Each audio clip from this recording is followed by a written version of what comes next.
Tikulandireni program ine ya tiyendere limodzi pano pa Radio Inafe pamene lero tikhaliruyeza ndi wapampando wa komiti yona zachuma komanso mabizinesi amuno mu Archdiocese ya Lilongwe amene ndi Mr. William Mwanza, ndipo ine dzina ndi Lester Mhone. Tikupempheni ndithu kuti tikhale limodzi. Poyamba mwina tikulandireni ku program ine. Zomwe kwambiri ndathokoza kuti mwanditana pa program ya tiyendere limodzi. Chabwino, lero tikhale ndithu tikukambirana kwambiri nkhani yokhudzana ndi kugula mayunitsi ku banki makamaka podzera ku fund ya Archdiocese ya Lilongwe. Ndiye mwina poyamba tiyambe moteromo kuti tikamanena nkhani imene yokhudzana ndi kugula mayunitsi tikunena chani kwenikweni, chifukwa ambiri mwina kukumbukira bwino lomwe kuti Archdiocese ngati sindikulakwitsa chaka ya 2024 anapereka mwayi kumaparishi komanso mwina anthu akufuna kwabwino kuti mwina mwake atenge nawo mbali pa nkhani imene yokugula mayunitsi. Zomwe kwambiri ndi nkhani imene inayamba chaka chatha, chaka cha 2025 pamene Archdiocese inapereka mwayi kuti maparish komanso akhristu eni ake athotenga nawo mbali pa umwini wa Archdiocese mu Centenary Bank. Monga mmene tikudziwira, Archdiocese ndi shareholder wa mu Centenary Bank, ili ndi 49% ya mashares amu Centenary Bank, koma Centenary Rural Development Group ya ku Uganda ili ndi 51% ya mashare mu banki imeneyi. Ndiye zinayikomera Archdiocese motsogozedwa ndi ambuye Archiepiscopi George Desmond Tambala kuti mwayi uperekedwe kwa maparish komanso akhristu eni ake pa umwini umenewu.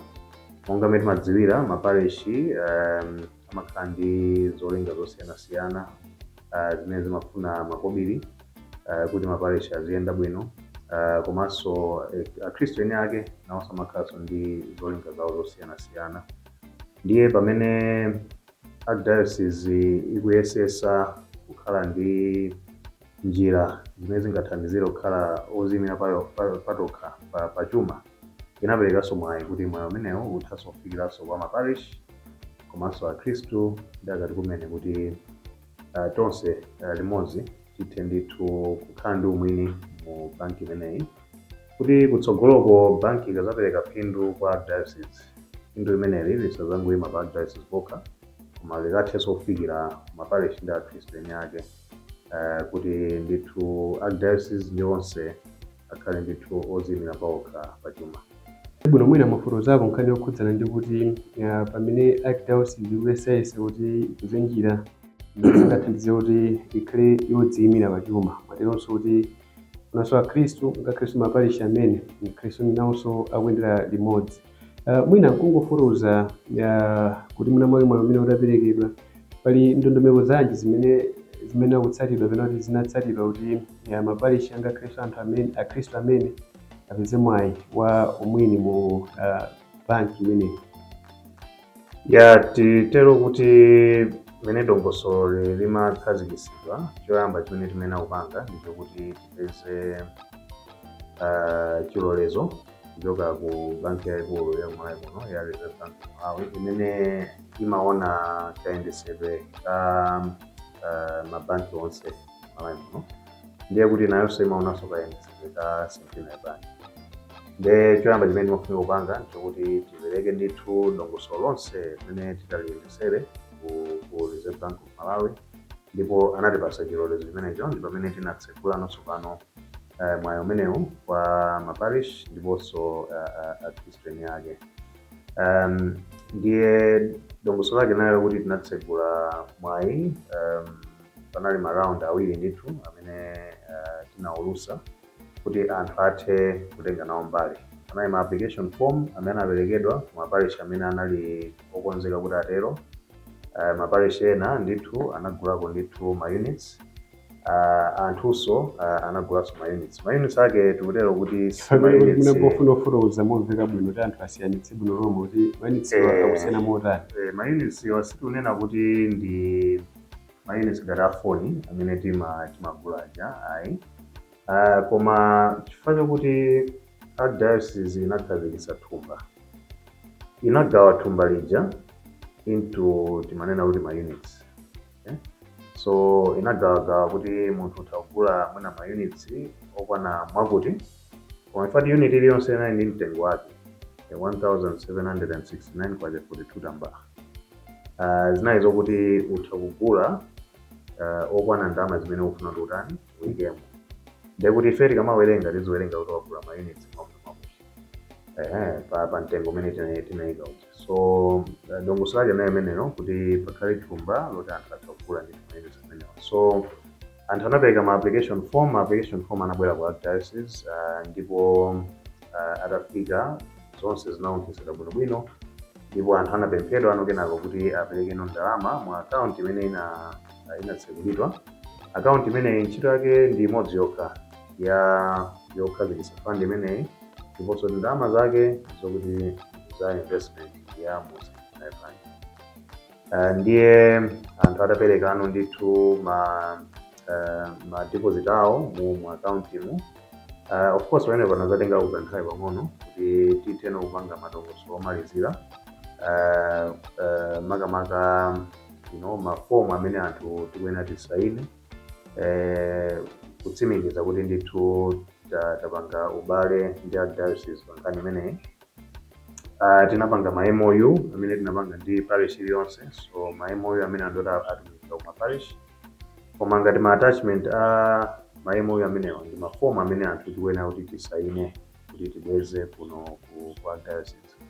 Mafomu amene ndi awiri. Yoyamba ndiyongowunikira ubale umene ulipo pa nkhani imeneyi, kuti tithe kusayinira ndi kuperekanso ma contacts athu pa fomu imeneyo. Kenako fomu yachiwiri ndiyonena kuti titakhala kuti kapena mwina tamwalira, koma timafuna kuti mwina ma share athuwo kapena tamwalira, koma timafuna kuti mwina ma units athuwo tisiyire wina kandi akunyumba kandi ana, tiyenera kuti tilembenso pa fomu imeneyi kuti zitakhala kuti zatero ma beneficiary amene azapindule ndi ndani. Tiyeneranso kuti tisainirenso zimenezo, ndipo tikamaliza kusaina mafomu amenewo akufunika kuti mafomu aja abwererenso ku Archdiocese kudzera maparish athu. So of course mafomu agawidwa maparish, tiabweza kumeneko, maparish abwereza kuno ku Archdiocese.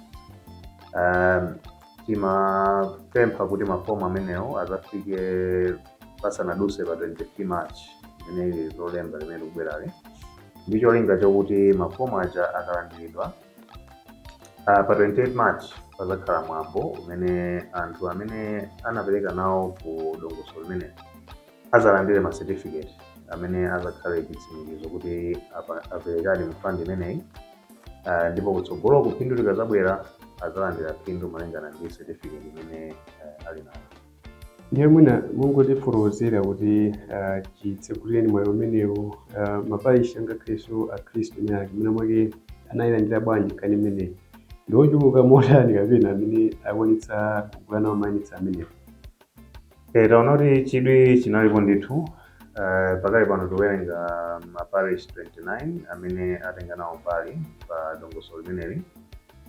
Maparish ena anagula ndithu ma units, ndiponso akhristu eni akenso ndithu anaoneka kuti anali ndi chidwi ndithu, ndipo anatenganso nawo mbali pa dongosolo limeneli. Ndiye kuchoka chaka chatha kufika pano padutsa ndithu kanthawi mwatero kuti panali zina zimene zimachitika. Tsopano from now kupita itsogolo mwafotokozaponso nkhani ya mwina kumano umene ukhaleko pa 28. Pali ndondomeko zanji zimene mwina mwake zitsatidwe kuti anthu amene agula ma units angakhalenso maparish amene agula ma units atsatire kupatula mwina mwake mafomu amene akuyendawa kuti adzatenge nawo mbali pamwambo umene olandira ma certificate? Chachikulu nchokuti mafomuwo amafunika kuti asayinidwe pa anthu amene akupanga pangano pakati pa Archdiocese ndi maparish ndi amene anatenga nawo mbali. Ndiye mafomu amene akabwera zizathandizira kuti tithe kukonzekera bwino kuti pa 28 ipo kuzakhala kuti kubwera anthu angati, ndipo pa tsiku limeneyo tikuyembekeza kuti pazakhala ndithu mwambo wopambana timayembekeza kuti ambuye Archiepiscopi Tambala azakhala nawo pamwambo ndipo azapereka keynote address kwa onse amene anatenga nawo mbali. Komanso tizayitana Centenary Bank kuti abwere azalongosole mene banki ikuyendera. Banki angomaliza chaka cha 2025, timve kuti kodi 2025 business inaenda bwanji.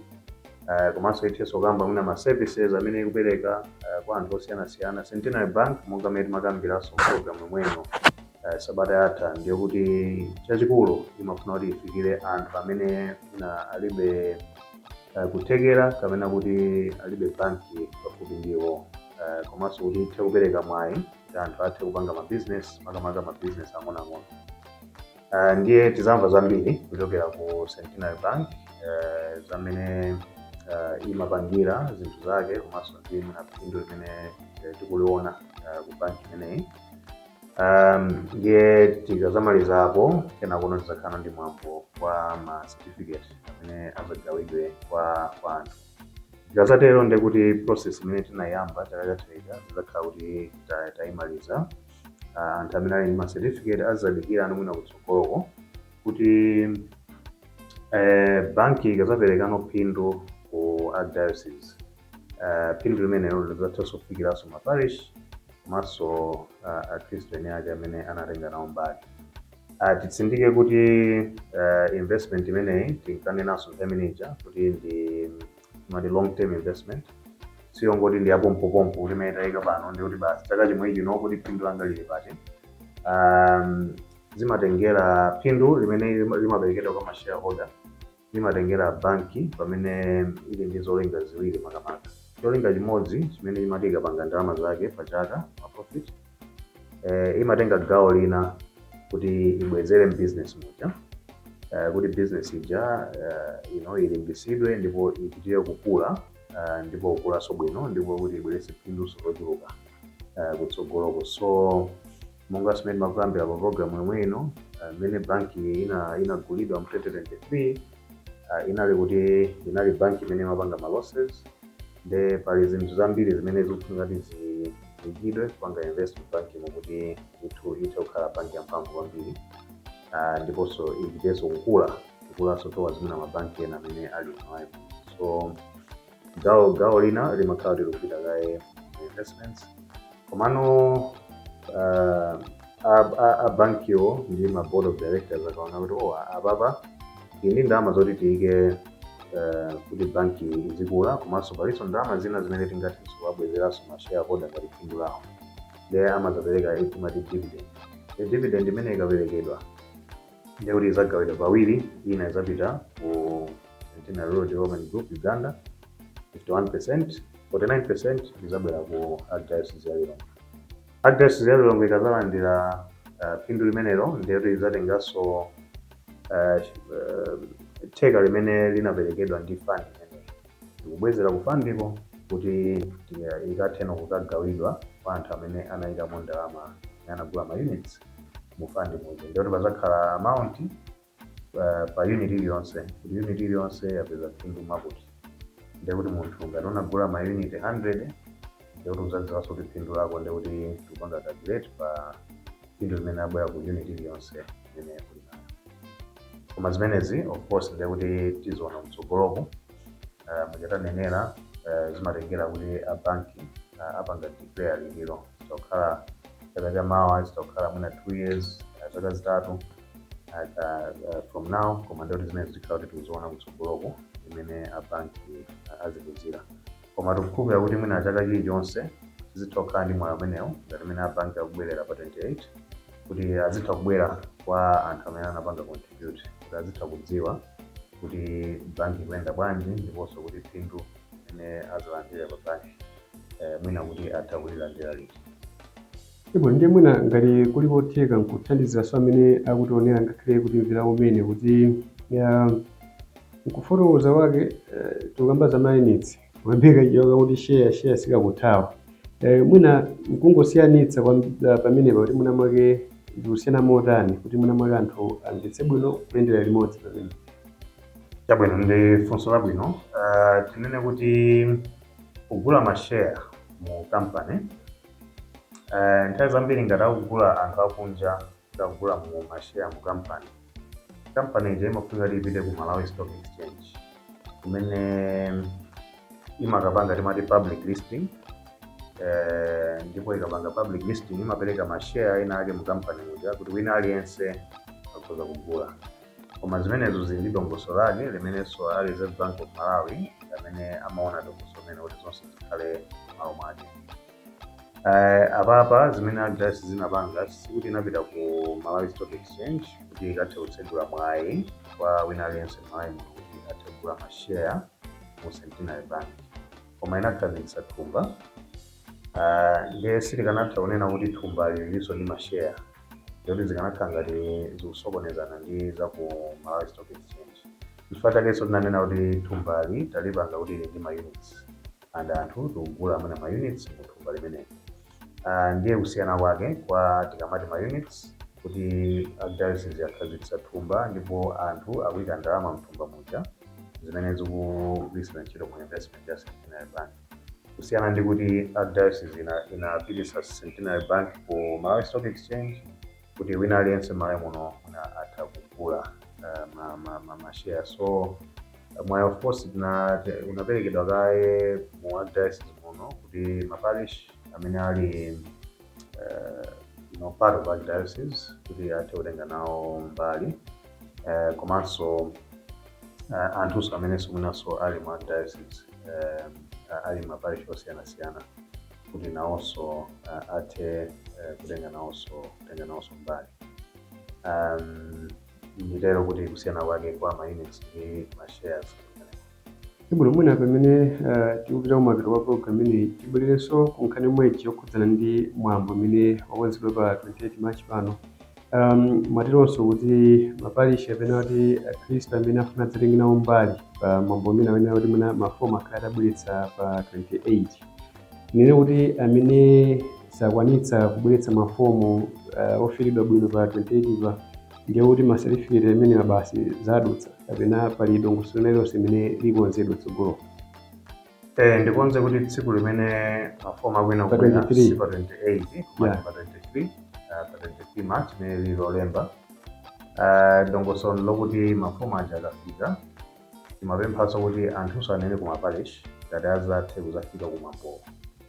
Anene ndipo maparish ayiwuze Agdas kuti kuzabwera anthu mwakuti kuchoka ku parish ineyi yonse. Zolinga zake nziwiri kuti mwina pa tsikulo ma certificate azakhala kuti ali okonzedwa bwino, kuti tikudziwa kuti anthu alipo ndipo alandira kusiyana ndi kuti mwina tizangoyitana mayina wina aliyense koma mwina anthu palibepo. So dongosolo lalikulu linali limene lolo kuti tizadziwe kuti ma certificate amene atagawidwa tsikulo ndi awa. Komanso dongosolo lina linali kuti tidziwe anthu amene angathe kuzafika ku mwambo kuti tizathe kuwakonzera malo bwino, kuti mwambo ndithu uzakhale wopambana. Kwa anthu amene sazakwanitsa kufika pa 28 sinde kuti ma certificate awo salandira ayi. Ma certificate awo ndiye kuti atumizidwa ku maparish amene akutithandizira dongosolo lonse zonse zakhala zikuyenda ku maparish.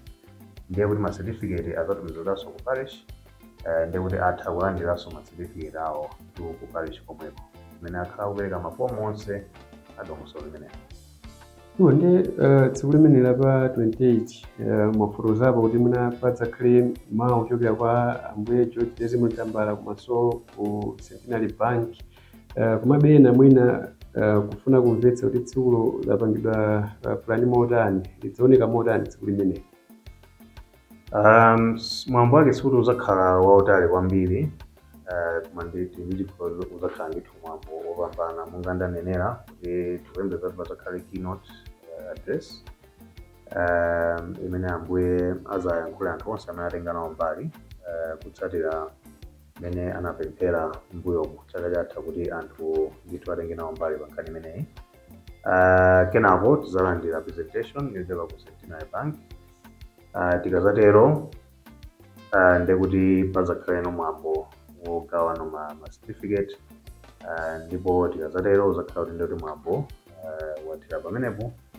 Tikuyembekeza kuti uzayamba cham'ma 9:30 mawa, pomafika cham'ma lunch hour tikuyembekeza kuti uzakhala mwina mwambo ndiye kuti watha. tikamaliza zonse ndo tikhala kuti anthu akubwerera ku nyumba akudziwa kuti nawonso ali ndi umwini mu St. Tinai Bank. Mwachidule tinene kuti archdiocese ifuna ndithu idafikira maparishi angakhalenso akhristu ene ake mwina magawo onse kupatula mwina ku mbali ya uzimu komanso even nkhani ya zachumazi. Ndizoona kuti archdiocese monga mene madziwira imaona makamaka nkhani za uzimu wa akhristu kati kumene amene sakuyenera kuti kuna alowe chikhristu alowe mpingo wathu. Komanso imaonanso munthu yense. Chifukwa chake archdiocese imaona kuti ndi masukulu ndi zipatala imafuna kuti munthu ndekuti pamene akukula mu uzimu kuthupiso zofunikira zonseso zikhala kuti zikusamalika.